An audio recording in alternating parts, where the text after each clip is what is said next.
Ooh, welcome back. Part 2, baby. Second case came in, so I figured, yeah, might as well do another video of this. Again, we'll just dig right in, right? You can see the bulk on the side here. It's all my supers from last time. I'm actually somehow out of additional tins.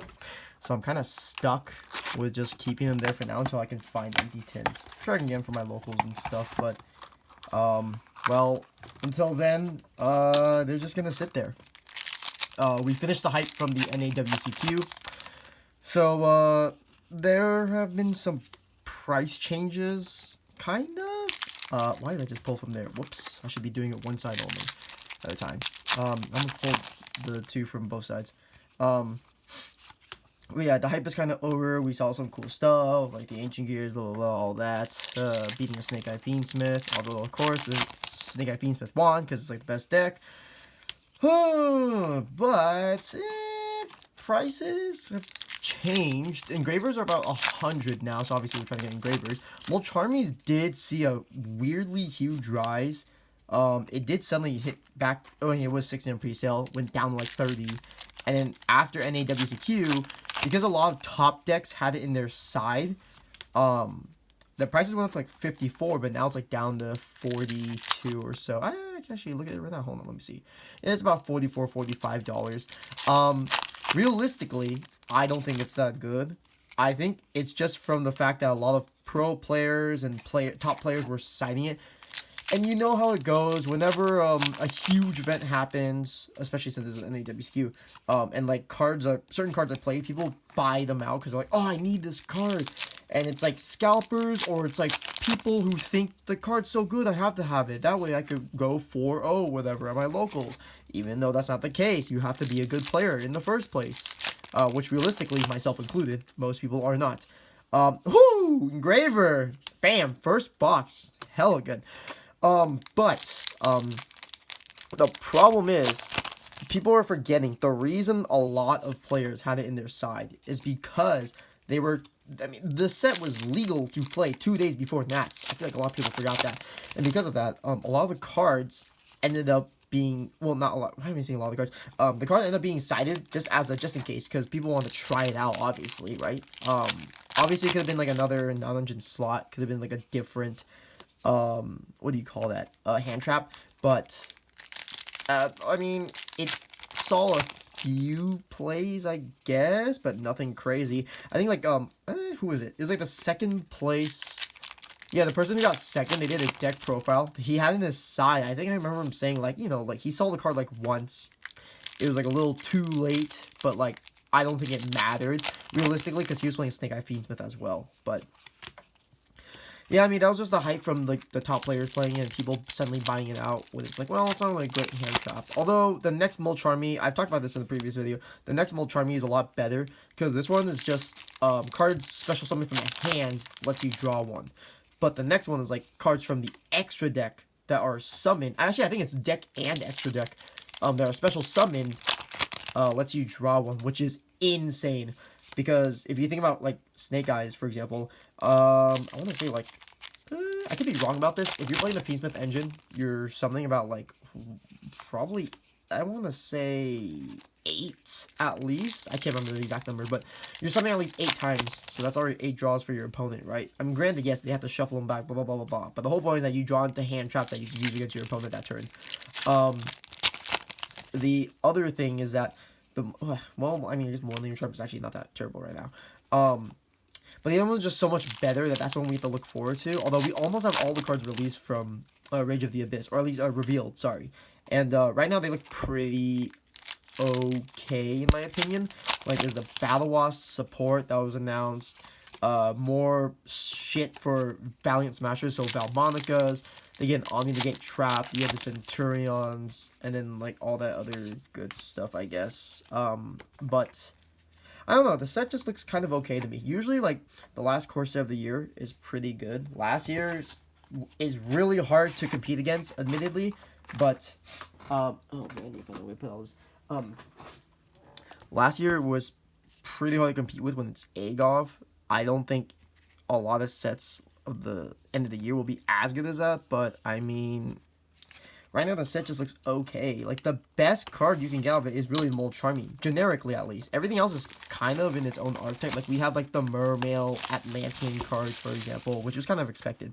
But, obviously, those cards officially got announced for support, so now people are buying them out. We also did get Area, the Water Chandler, just announced today, I believe, or just revealed, which is basically just discard her and one other water monster from your hand. Search or add from deck to hand another water monster that has a equal or higher level than the other monster you discarded, which is not bad. It's pretty good, right? Better than the Fire Chandler that we got back in Duelist Nexus. But yeah, like, we're almost done with the reveals for the set, and then we'll have to see the cards from the Crossbreakers, I think is what it's called, the next deck build pack, which I believe we're getting in December, which is expected. I believe that's when we got Valiant Smashers also last year, so. But yeah. Next set looks like okay, I guess. Azaminas, I guess you can use generically, because you can use, like, the spells to fusion from special summon from the extra deck as an Azamina monster, and then it counts as a fusion summon. It's not bad, like, it's pretty good, but, like, I don't know, like, the set doesn't really stand out to me. I don't think of it as, like, a crazy set I need to, like, go into, right? I mean, I'll still probably get, like, maybe a case, I'm not sure, but, like, it's just the Mold Charmies, really, because, like, you know, it's hard, because, like, you look at last year, and it's like, oh, SP, the Horus Engine, the Wanted, blah, blah, blah, blah, blah. Like, you have these generic cards that are super good. This one's just, like, Mold Charming. I'm pretty sure that's the only good generic card in that set, right? Unless I'm, like, missing something. And then, like, the year before, that's, like, Darkwing Blast, which is, like, holy Christ, like, Bestials. Oh, there's a Pirellia. Excellent. But, like, last year was, like, or the year before last year, sorry, was Darkwing Blast, which is, like, Bestials, right? And they were all supers, by the way. I mean, they were good secrets for sure, right? You had, like, the, well, no, actually, the Casheteers were actually ultras, if I remember, which is kind of crazy.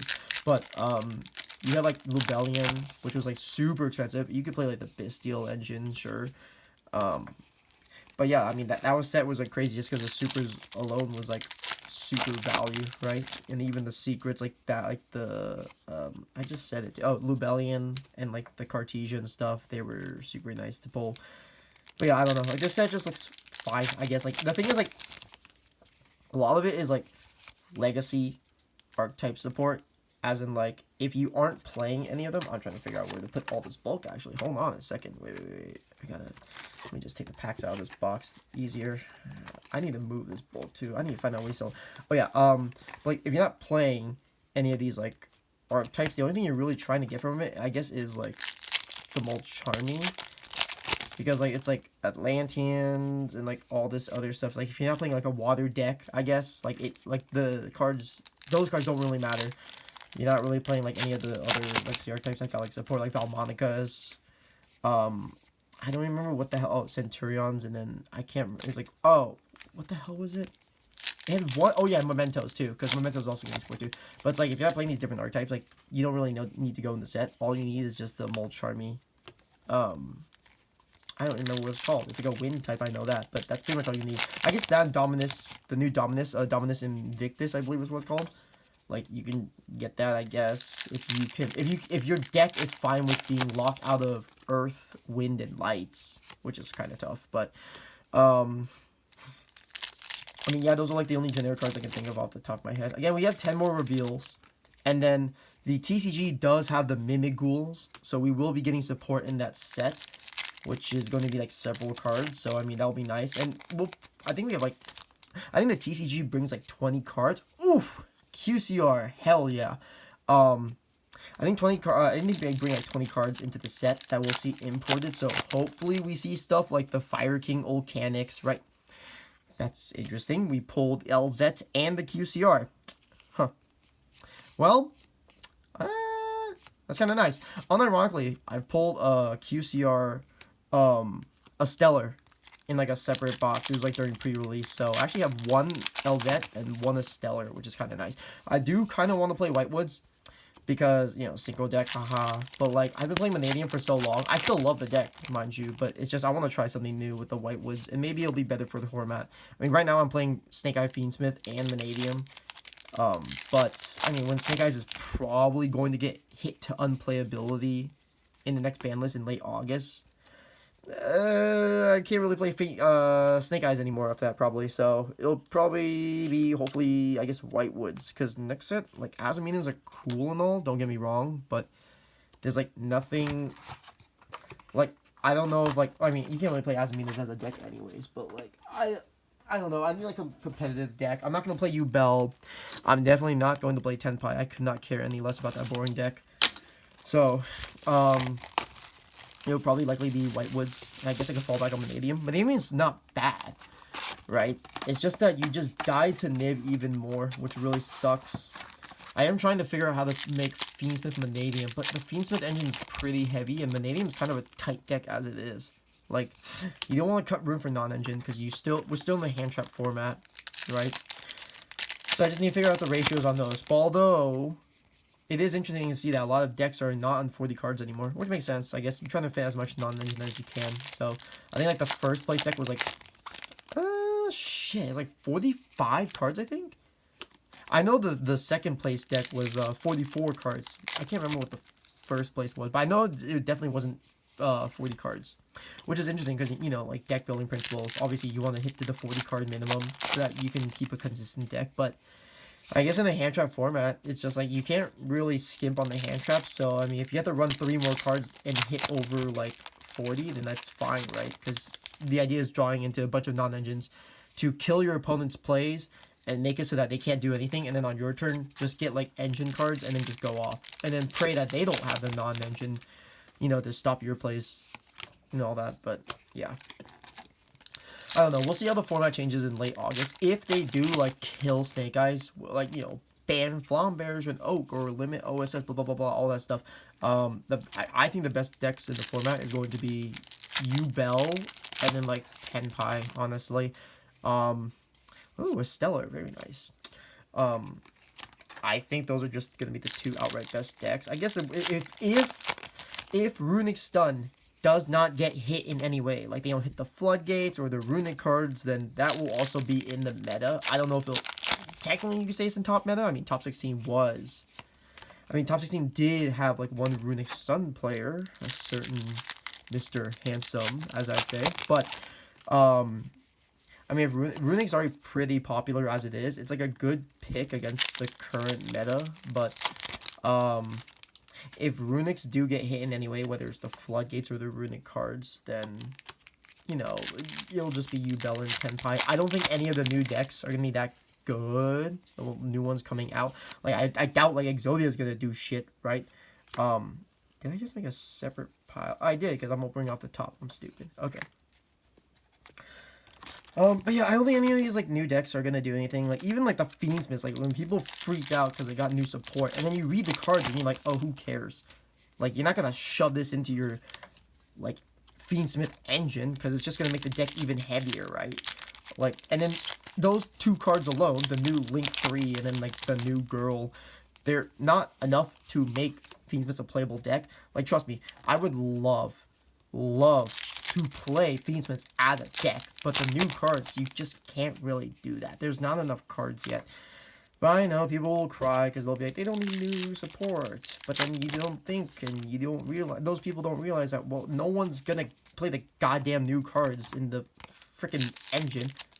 Well, Snake Eye gets hit and then it's just Fiendsmith Yubel.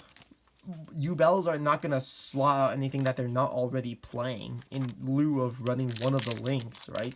And you definitely don't really want to side deck extra deck cards anyways. I mean, they're good, don't get me wrong, but it's just I don't think they're worth running in an engine when your deck's already pretty heavy as it is, especially when you're already going to 40 in this format. Oh, that's actually appropriate. This is like a Whitewoods box. Excellent. Diabelle, I have like 8-9 copies of her already. Just add this to the pile. It's interesting though, because like the Diabelle's actually like pretty good, right? It's like on Synchro Summon, using a Tuner Synchro Monster, by the way. Target spell trap card in your graveyard and then add it to your hand. It just says any spell trap, by the way. It targets, yes, but any spell trap and then add it to hand. That's kind of crazy. Give me that second copy of the called by. Unless it says spell specifically, by that meaning like you can't search like quick plays or continuous. It has to be specifically like just a regular spell card. But maybe I don't know. I have to ask someone locally, like a judge or something, on how that wording works. I guess because just as target a speller trap, but maybe people will rule it where it's like, well, you can't search any speller trap. You can't search like continuous traps or counter traps. It has to be a regular trap or something. I don't know. I don't know. That's like a judge question. I guess I would say you can. But I don't know, who knows, I'm wrong. Maybe I'm wrong and they're like, it has to specify quick play spell or some shit like that. Who knows? 3 boxes. In hindsight, I mean, obviously hindsight's 2020, but I feel like getting a second case feels so bad. Because like a lot of the price of the cards did bump up, yes. Like we have the Mimigools, those actually kind of went up because people are hyped. Although they don't realize that most second wave supports for TCG exclusive archetypes are usually garbage, and who gives a shit. Hint, look at Ashen. Whoops, it's a super poly deck, but it's not even the best super poly deck in the format. A deck which doesn't even run super poly anymore, and they, as in like they don't have to, right? Hint, I'm talking about Yubel, by the way. But yeah, a lot of the value of this set just kind of plummeted. It really is just a super top-end heavy set, which is kind of unfortunate.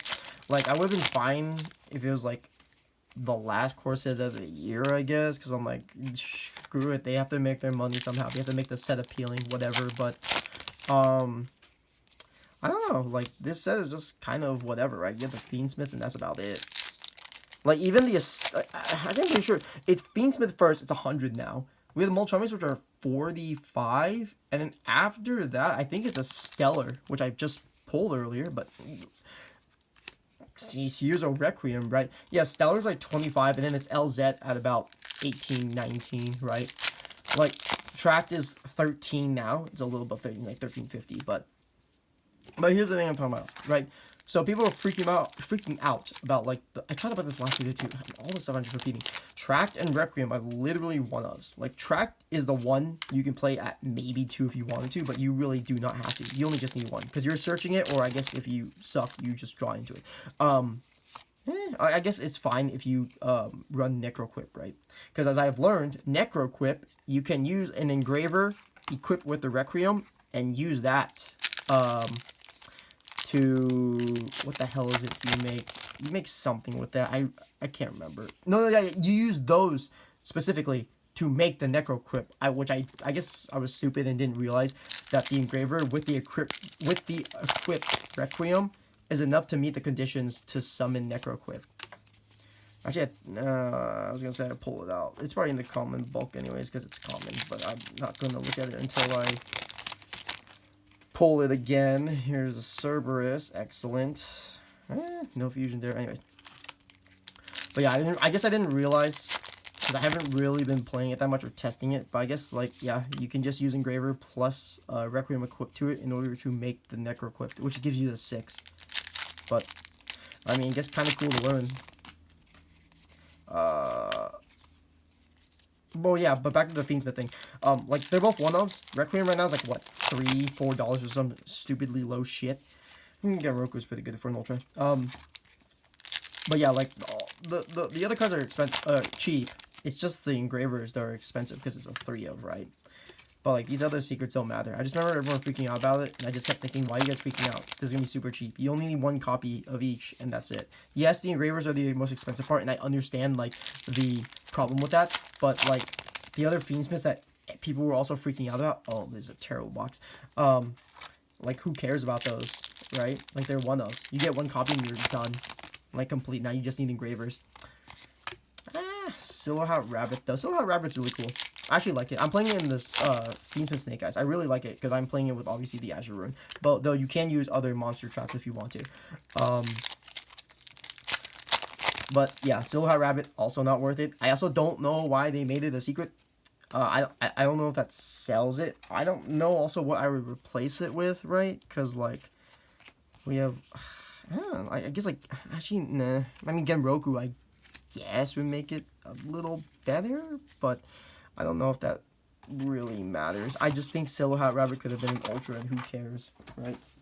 because not everyone's just like clamoring to play the Silhouette Hat Rabbit anyways. It's a generic link too, yeah, because only 2 effect monsters, but it's not like everyone's going to be playing it, because the best monster target is going to be the Azure Rune, which did go up in price unironically, but the Silhouette Hat Rabbit is like a card that you don't necessarily need to play to make your deck better, right? It's just like an option to add in there.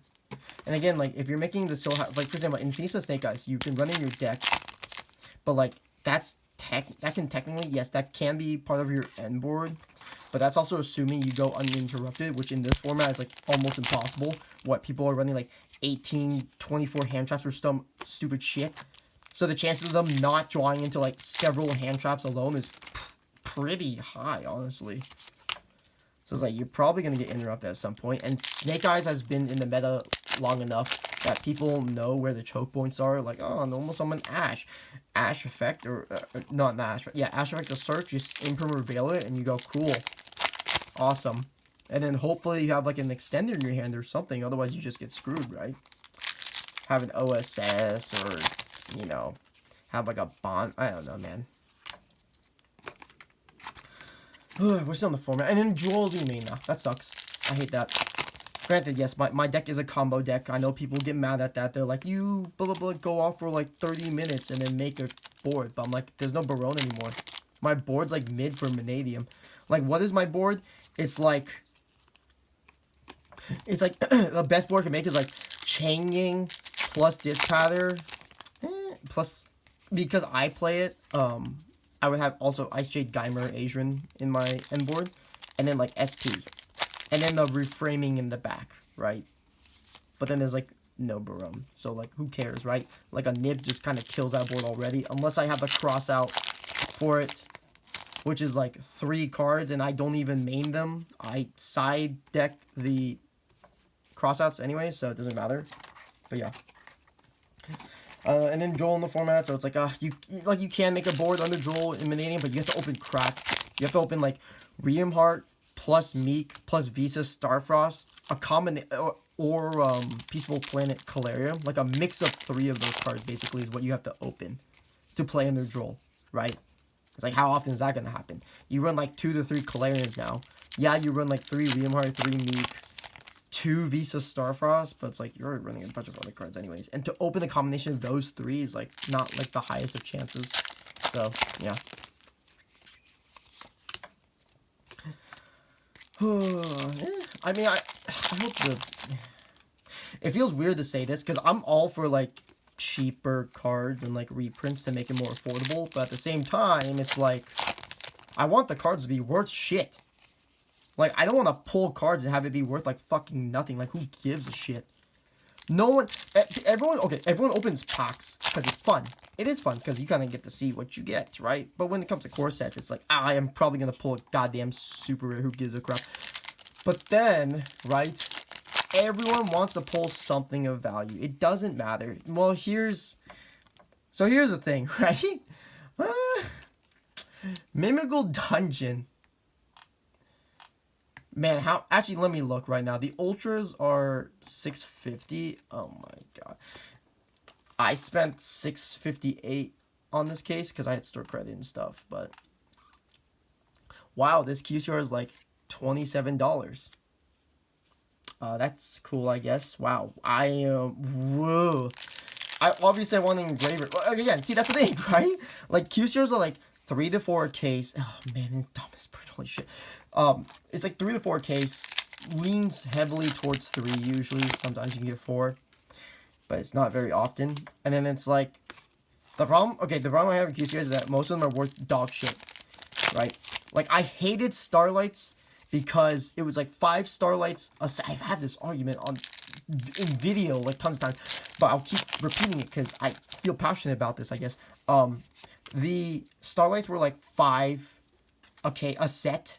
And then it's like, your chances of pulling it was... Actually, wait, what the hell? Ah! I dropped the dumbness. Hold on. Oh, I pulled the Dia Bell shit. Yeah, that's what it was. But yeah, the Starlights were like 5 a set. and then your chances of pulling is like, I think it's, I want to say 1 in 20 boxes, but someone can correct me. It's probably more accurate to say like 1 in 16 boxes, I guess. So basically, 2 cases, right? 2 cases to pull 1 Starlight. It was always where 1 Starlight was just shitty, no one gave a crap about, and the rest of the Starlights were like pretty good to like really good. I think I remember if it, I don't know if it's always the case, but Starlights, 5 of them, and one of them was like Starlight only in that set. So I like, for example, Power of the Elements was like Destroyer, Phoenix Enforcer, or DPE. That was like a QCR only in that set. For example, Cyberstorm Access, it was Visa Starfrost, things like that. But like, the thing is, while I do like the Starlight rarity a little bit more, because even though they're similar, the QCR is just a little too glossy for me, I guess, which is weird. But I don't know, that's just how I feel when I see it. Like the Starlights were cool, but there was too little of them. Your chances of pulling it was like non-existent unless you're buying cases, and no one, in general, most people are not buying cases. When it comes to QCRs, it feels better because you're buying a box, you have a good chance of getting it, right? But then it's like most of the QCRs are worth dog shit, right? Whereas a good amount of Starlights were usually worth like a pretty decent amount. Like a decent Starlight was worth like more than like half the QCRs in the set usually.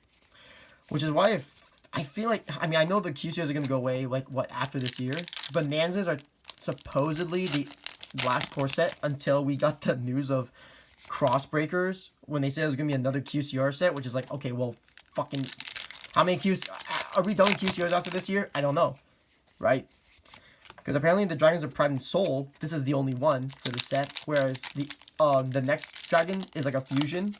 So it's not like another Dragons of Pride and Soul. It's not going to be like Magicians of Bonds and Unity. This is not battle secret.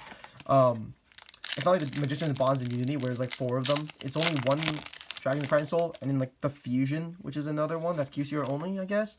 So, you know, if they stop the QCRs, like, I'm technically fine with it. But I don't know if it's going to be a new rarity or they're going to do Starlights again. But my problem is, like, if they do Starlights again, right, I really hope that that when they do the Starlights, that, or not when, if they do Starlights, that, like, the ratios are better. I don't want it to be, like, 10. I don't want, not 10. I want it to be 5 Starlights a set, and it's like, I open the case, and there's nothing. Because I opened a case of, like, Power of the Elements and Darkwing Blast. Didn't pull shit. Felt terrible. I think I was, like, did I? I think I got a case of, I don't know. I think I got a case of Cyberstorm Access, actually. And I haven't pulled, I've pulled Starlight before, but I've never pulled a Starlight from a case, right? I would hope that if they bring back Starlights, that they do, like, at least 10, right? I want it to be, like, at least 10 Starlights, like, a set. And then you can pull at least, like, what, 1 Starlight a case. That makes it feel a little better, at least. At least your selection's a lot more, not selection, sorry, let me rephrase that. At least your Starlights are a lot more, selective. Like, they're not just like, oh, every Ultra and Secret. It's like, we can choose the Starlights, or not we, Konami, but like, they can choose the Starlights, they can choose which ones will go in the set, and at least they can choose which ones, like, hopefully the better cards have, like, Starlights also, and then, like, I guess add some shitters in there too, because, you know, they can't all be bangers, right? Obviously, surely. But yeah.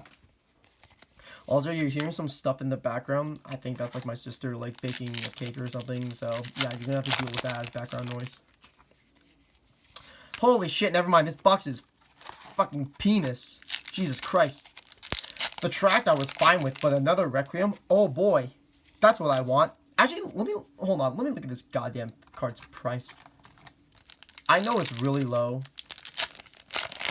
but it's like, oh, thank God it's not. Wedgie Temple's less than $1. Oh, fucking Christ. Actually, I don't. Actually, maybe that makes sense. I don't know how many of those they play, anyways.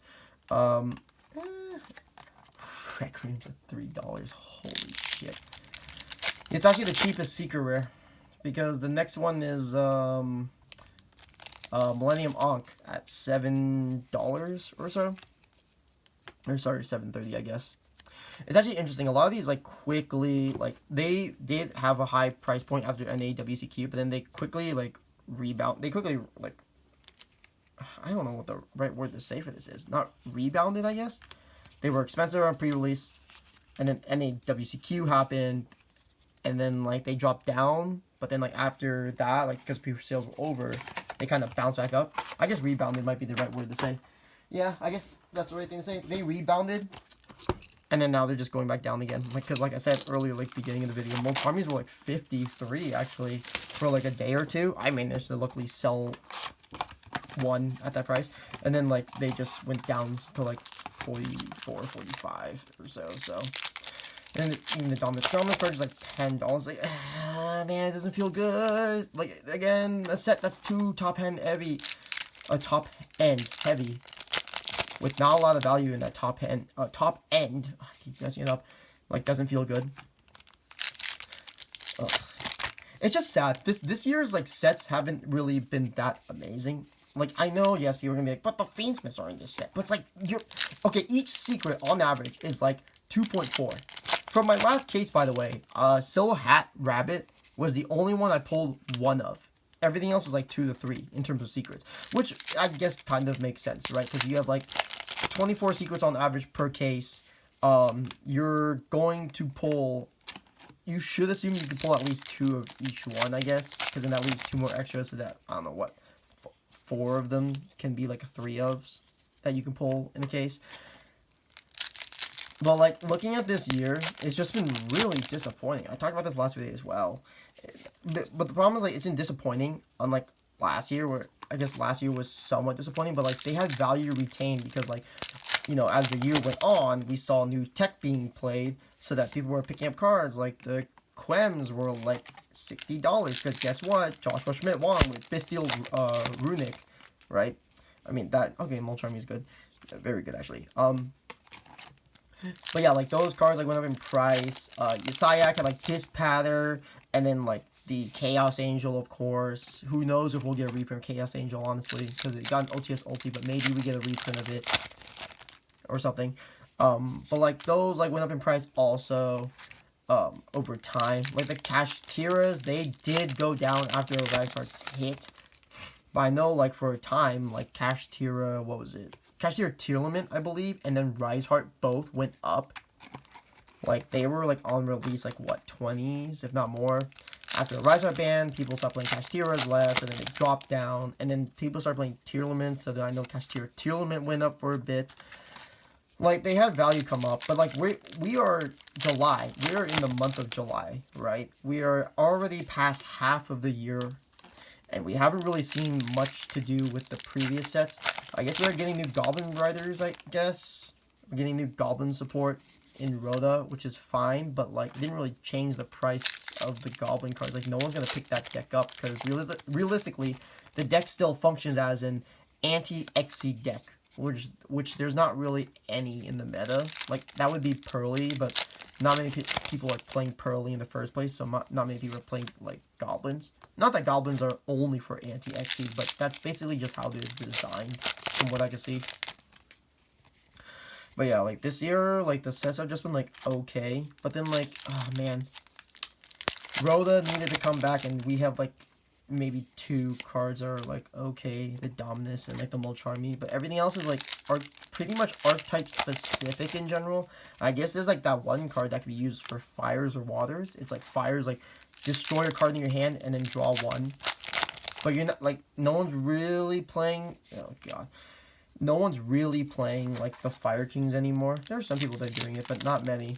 And we also don't have the Fire King Volcanics released yet. So that's a little unfortunate. If she was released, it would make the Fire Kings a lot more viable. So people would probably play Fire King's Pier.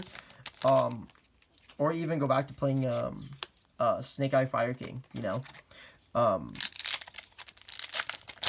yeah, like, I don't know, that's just, the sets this year have just been, like, okay, kind of disappointing. I was hoping, yes, as a seller, obviously I want more value, but also in general, like, pulling the cards, like, obviously anyone wants more value. I think I finished my argument from that earlier. Yeah, because I was saying, like, it doesn't feel good to pull a card that's, like, not really worth anything. Like, oftentimes, like, you'll see people, casuals especially, like, pull cards, or open packs, pull cards, and they'll be like, oh, is this worth anything? And then I have to look at them, and then tell them, no. Like, I remember having someone at locals open the pack, open the Wedju Temple, and then ask me, is this worth anything? And I had to tell them, that's like $1.50. And by the way, he spent like $4 or something, or it was like $4 or $4.50 a pack.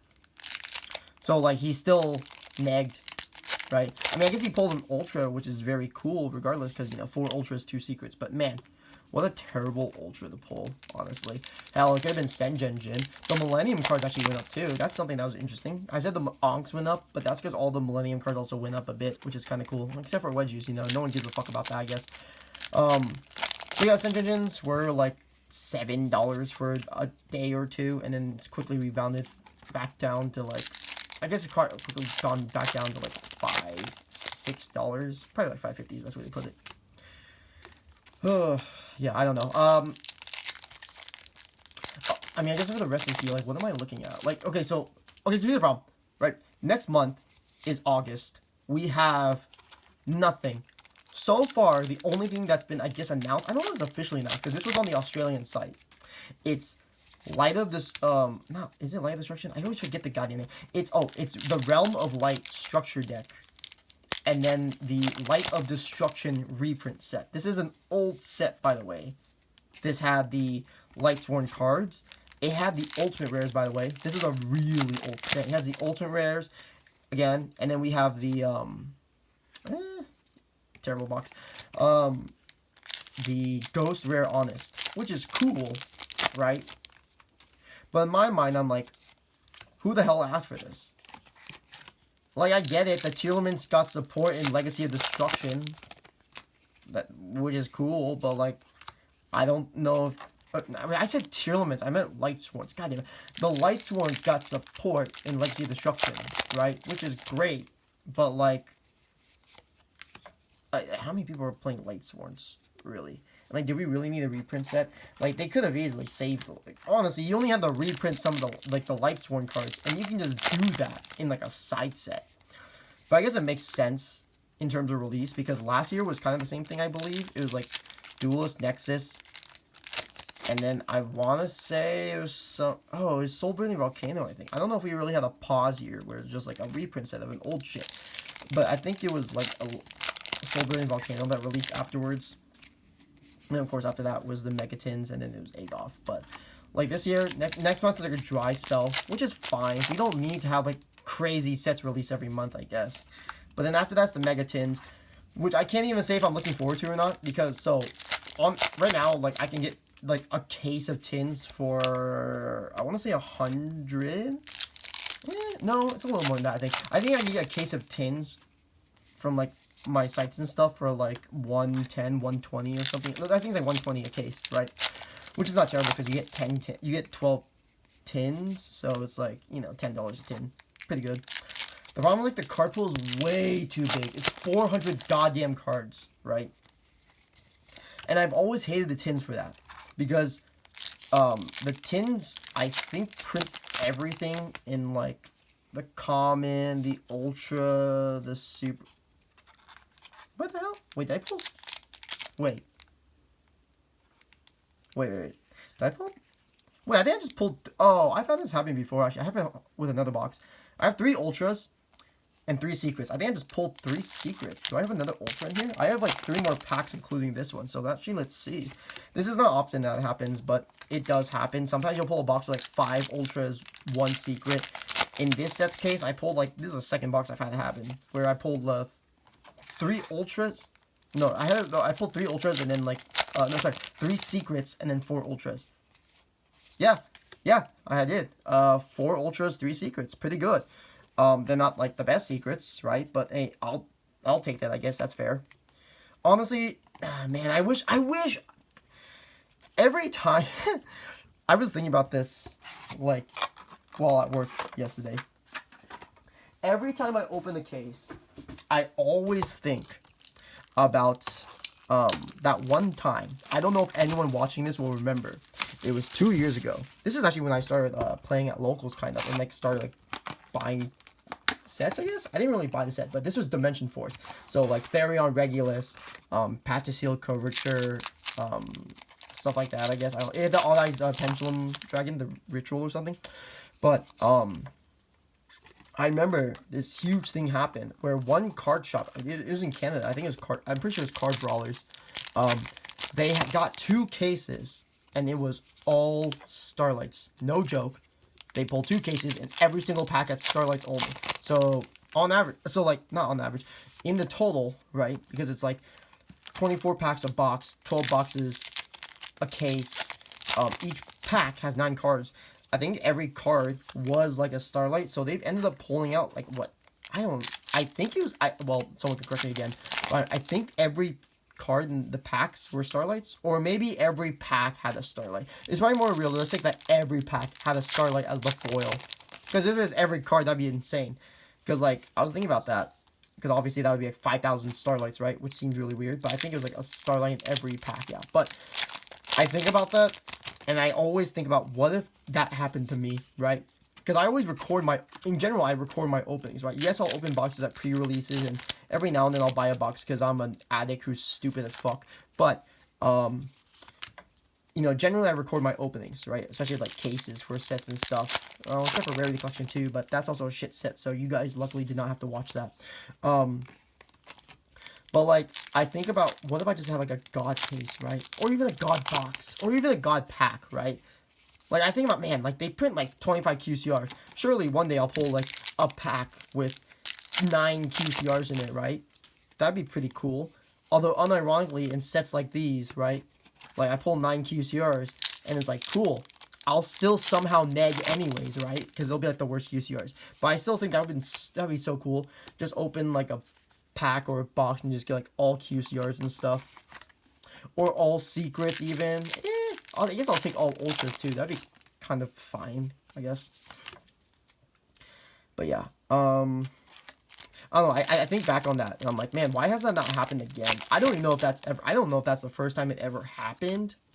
But I remember seeing that and being like, wow, that's kind of cool. But like, it also feels bad because that means for all those Starlights that were in every pack, like, that means that like a stores probably got screwed over on their case ratios. Probably got a bunch of cases with like no Starlights even. Yes, this was back when the Starlights too, by the way. But like, I don't know, man. I wish surely one day I'll open a box, or you know, I won't be greedy. One day surely I'll open a pack with like 9 QCRs. Or hell, if we go back to Starlights, like 9 Starlights. That'd be so cool. I mean, it'll never happen realistically, right? Because the chance of that happening, like, I haven't... Oh, man. I just saw it. That's so shit. Oh my god. Well, that's so terrible. That feels so bad. Oh, that's my last QCR. Weirdly enough, yeah, $30 fucking dollars. Holy shit.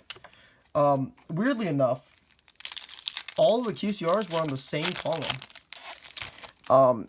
It gets to a point where, thank God, this saved me. Holy crap. A secret rare saved me. Because I know as hell, the QCR sure as hell didn't save me. But, they're all in the same column. But, like, you can map out usually, like, the secrets and the stuff, like the high foils. You can also sometimes map out like the Qs to a certain extent, but the secrets are a lot easier to map out. Because like you open boxes, you open packs, you'll be like, oh, it could be like X1 down, and then you'll get like the secret rare. But like it's not always the case because it is Konami, so like the quality control is not the best. But pretty good though. Fiendspin Engraver, Silver Hat Rabbit, not great, but I pulled a QCR and it's still, I guess technically I plus, right? Yeah, because it's like 6, yeah, I guess I plus because it was 658 for the case. And then, so if it's 658 for the case, then it's like 50 something a box. I think it's 57, 56 a box. So yeah, super plus, I guess. I would have liked to bet a QCR, but I guess we can't all be beggars and choosers. By the way, I have 3 boxes left. Let me see. So what? 2 Molcharmies, 2 Engravers. Okay. Okay, this is looking like a little dicey, but okay. I would prefer a playset of Molcharmy and the Engravers, please. Although the last case was actually pretty good. I pulled 3 Engravers, only 2 Molcharmies, but that's fine. I would like another playset, just because they're pretty easy to move, right? Everyone needs them, that's like their moms, anyways. And also, I don't foresee Engravers, like, spiking up anymore, right? At this point, like, because this week is when, like, everyone, like, us, regulars would get our cases, like I did. So, like, everyone's cases who they order online, they'll be shipped out probably around this week. So, you'll probably receive yours this week if you got them. That said, you'll see a lot more listings later this week, probably. If not, like, today or tomorrow or something. But, like, yeah, you have, like, a lot of, like, you have a lot more listings. So, it'll probably drop the price down of a lot of this stuff. But a lot of this stuff is already dropping as it is. Just because, like, I mean, like, you'll see a lot of engravers. I don't think, like, stuff like that is going to go up. It'll stay at 100, if not go lower. I can't imagine someone buying out engravers, right? Like, this isn't going to be an SP situation where it's like, oh, like, SPs were, like, what, 60 or 70 or something on release, and then they got quickly bought out because it's so goddamn good, and then it was suddenly, like, 120, 130 a copy, right? I don't think it'll be like that. Tract is not bad. I also just put the common bulk there. Cool. Yeah, I mean, it won't be that bad, but, like, you'll see more price changes shift with the other cards in this set than you will with, like, the high-end stuff. Like, and by high-end, I mean specifically engraver, right? I think I foresee the Molcharmies dropping down to pretty low levels when people realize it's a terrible hand trap to run. Why run 3 Molcharmies when I can run 3 of any other hand trap? Fuck it, I'll run, like, 3 Skullmeisters instead. Yeah, I'll actually choose Skullmeister over Molcharmies, to be honest. Because, like, not many decks special that many times from their hands anyways.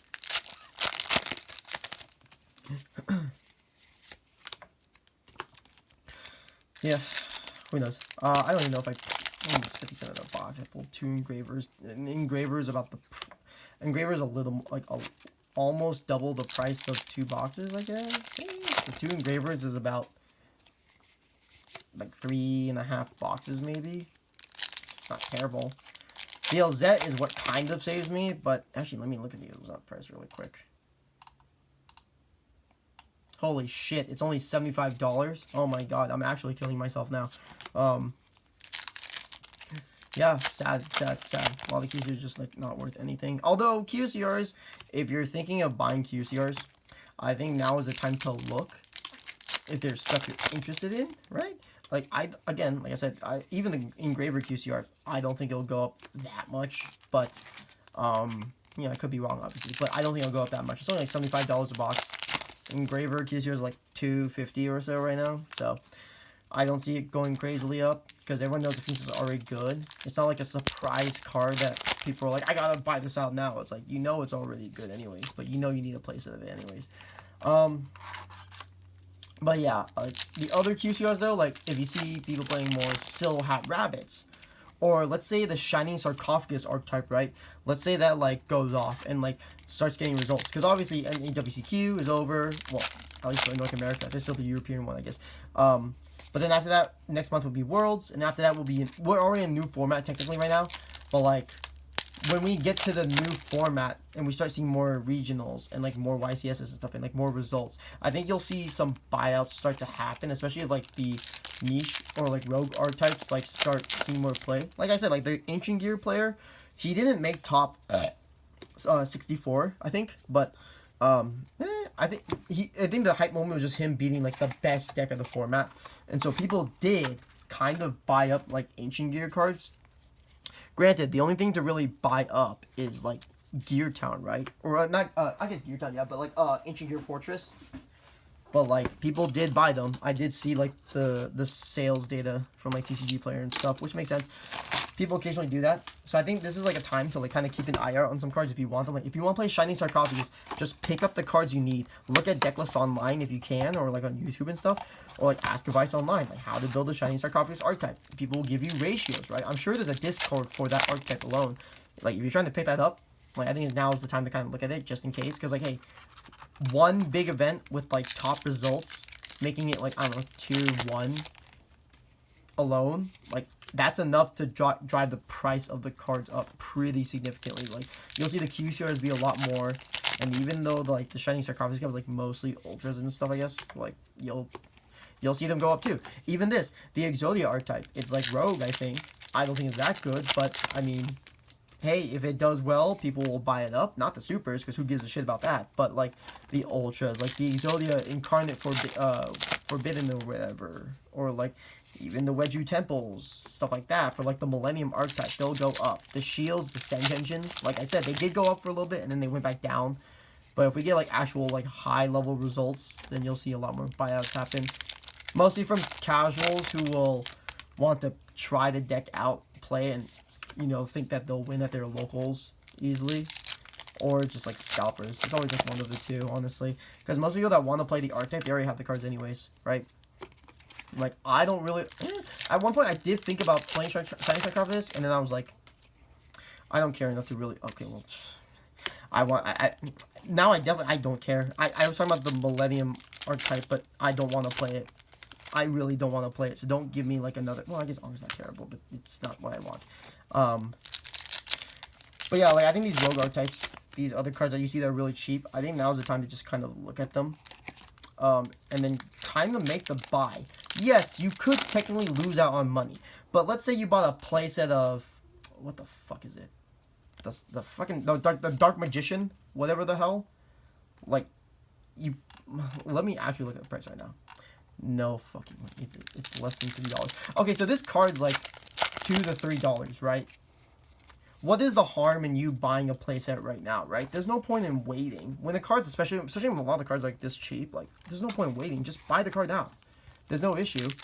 Like, you're spending, like, $6, $7, I guess? Like, I guess unless you're in a state with, like, sales tax and stuff, it'll be a little higher. But, like, maybe $6, $8 for a playset of this Dark Magician.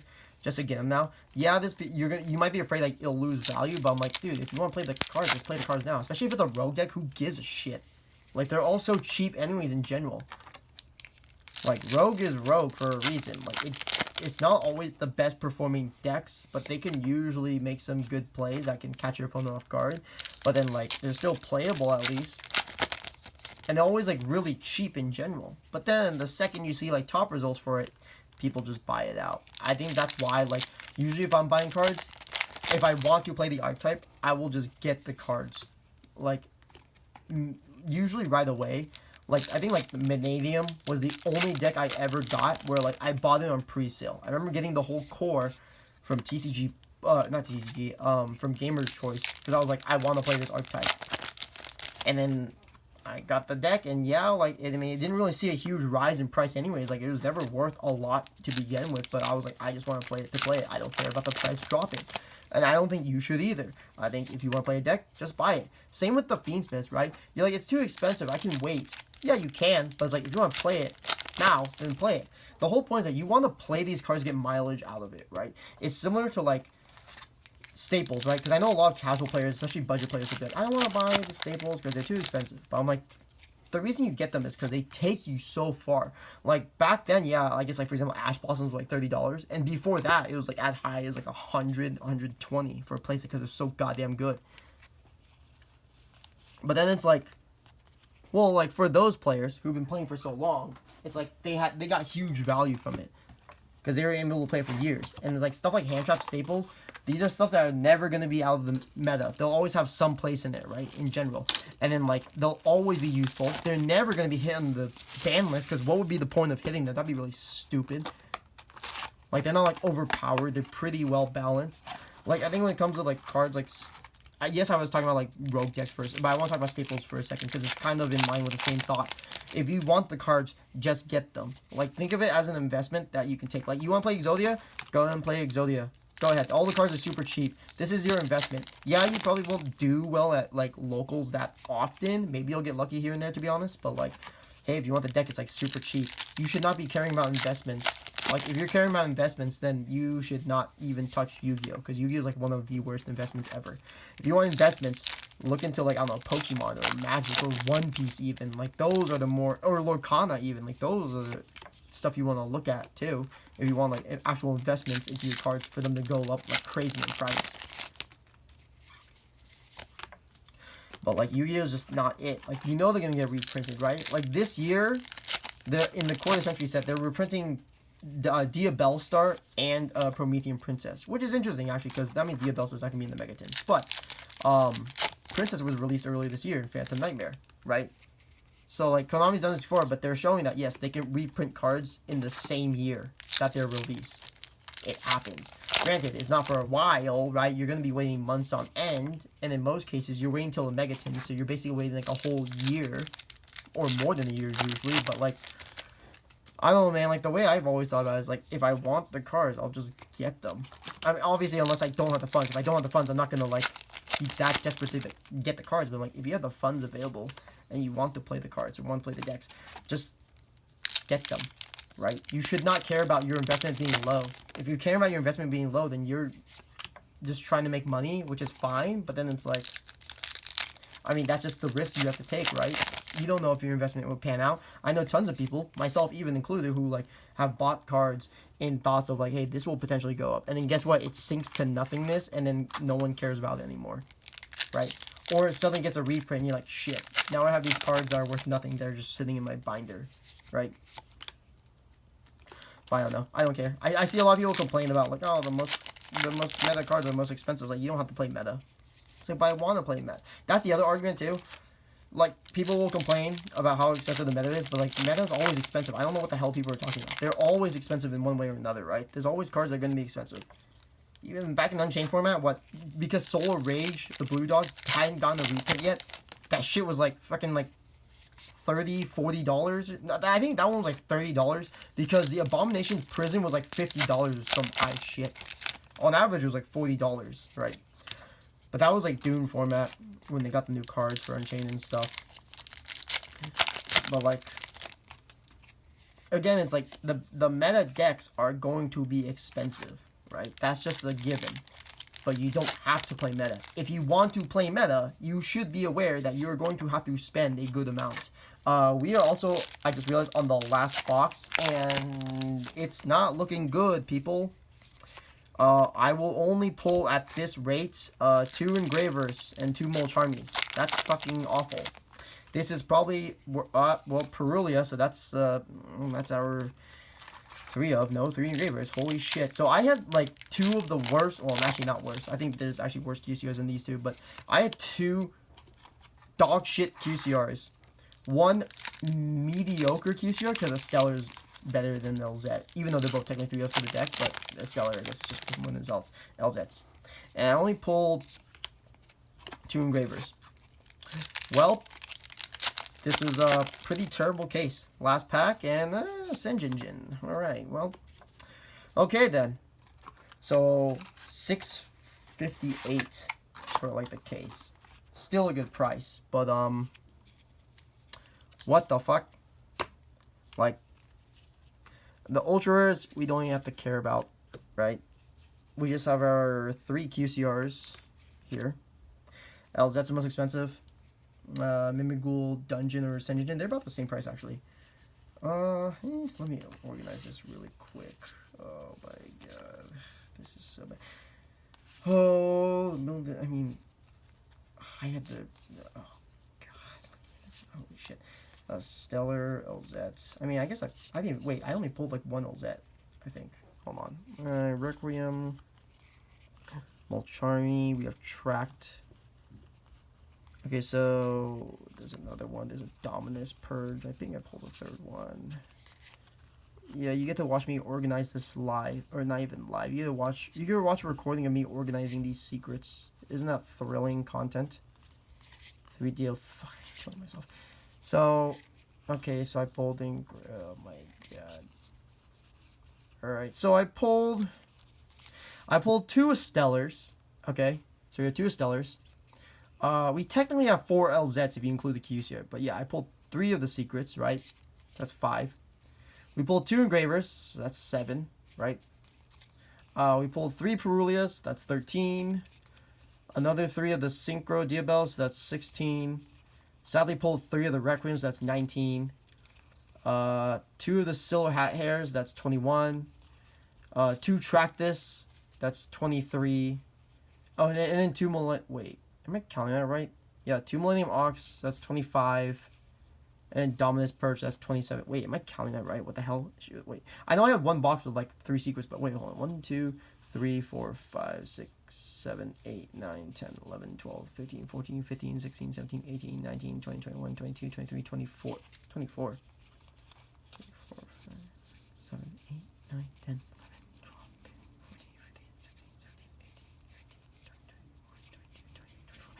What the hell? Wait, I only pulled 24 secrets. So even with a box where I pulled an additional secret that was unexpected, I only have 24 secrets. Am I missing something? Wait. So then, what the hell? So then the QCR actually replaced one of because that box that had 3 secrets. I think it had 3 secrets. Maybe I gotta check the recording, but also I'm not gonna watch this anyways. Unless I was like mental and I missed it. I guess maybe I did only pull 24 secrets, and that maybe I thought, because I know I had the Requiem before. I think I thought I pulled like a Stellar, a Diabell, and the Requiem. Maybe I think I maybe I just made a mistake.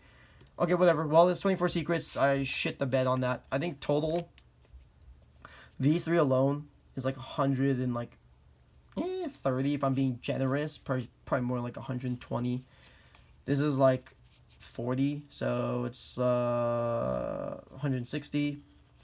Well, I don't know, we'll round up to 20, makes it easier. So that's 60. Okay, so these are like, there's like 200. These are like 120. I mean, I still super neg. Holy shit. Thank God I have someone who can buy my common bulk, because I need to get something out of this. Anyways, that was the other case opening. I swear I don't have another case coming of this, because I'm done with this shit. The next time I open products, it won't be for a while. I do want to do more market watch videos, but like, I just need to find a good time to cover it, because usually the reveals happen when I'm like working, and like by that point it's already too late, because other YouTubers already cover it, so who cares. But like, the next time I open stuff, I'm not gonna get anything from next month. I don't care about that light destruction shit. I'll probably get like a case or 2, maybe 3 of tins, right? I'll open those tins, and then after that it'll be the Rage of the Abyss, and then it'll be the QCR Bazinga, and then probably some cross breakers or something. Anyways, that's the video. I hope you enjoyed it. I hope you enjoyed me shitting the bed with my pulls, and I will see you guys next time.